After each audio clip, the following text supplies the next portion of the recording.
5 মিনিটে আপনারা আপনাদের অবস্থান থেকে সরে যান, 5 মিনিটও সময় পাবেন না। আমাদের শকুন চক্ষু নিয়ে যারা নজর রাখছে তারা তো বসে নেই, তারা হয়তোবা এই সংস্কার, এই নারী কমিশন, এইটার মাধ্যমে একটা অস্থিতিশীল পরিবেশ তৈরি করে যখন ওলামায়ে কেরাম, দেশপ্রেমিক এবং যারা নাকি ধর্মাবলম্বী তারা যখন এক প্রতিবাদের রাস্তায় নামবে, এই সুযোগে হয়তোবা এই ঘাপটি মারা যারা নাকি এই দেশের শত্রু, ইসলামের শত্রু, মানবতার শত্রু, ওরা বিভিন্ন কায়দার সুযোগ তো তালাশ করতেছে, ওরা হয়তোবা এই সুযোগে রাস্তায় নামার জন্য একটা পদক্ষেপ বা হীনচক্র, নীল নকশা তৈরি করতে পারে।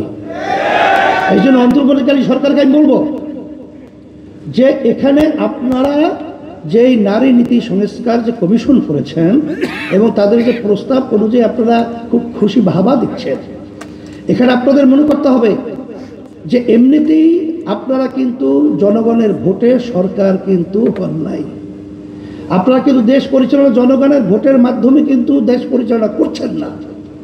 এখানে হাজার হাজার মায়ের কোল খালি হয়েছে, বহু সন্তানদের চক্ষু হারিয়েছে, হাজার হাজার মায়ের সন্তানরা পঙ্গু হয়েছে, এর ফসল হলে আপনারা, আর সেখানে আপনাদেরকে সুন্দরভাবে দেশ পরিচালনা করতে দেবে, এটা আপনারা বুঝেন না।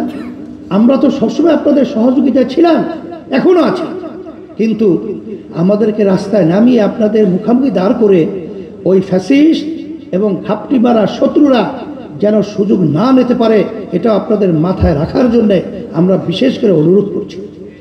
এরপরেও যদি আপনারা সামনে পা বাড়াতে চান, পরিষ্কার মেসেজ, আল্লাহর রহমতে যারা নাকি বিভিন্ন সময় ফেরাউনি ভূমিকায় ছিল, তারাও কিন্তু তাদের ফেরাউনি ভূমিকা বাস্তবায়ন বাংলার জমিনে করতে পারে নাই। আপনারা তো আল্লাহর রহমতে দেখা দৃষ্টিতে, আমি বলবো কি, ওই কে বলছে না যে 5 মিনিটে আপনারা আপনাদের অবস্থান থেকে সরে যান, 5 মিনিটও সময় পাবেন না। আমি আপনাদের সকলকে ধন্যবাদ জানাচ্ছি। For more updates, follow us on Facebook, subscribe our YouTube channel, get the latest update on www.daily-sun.com.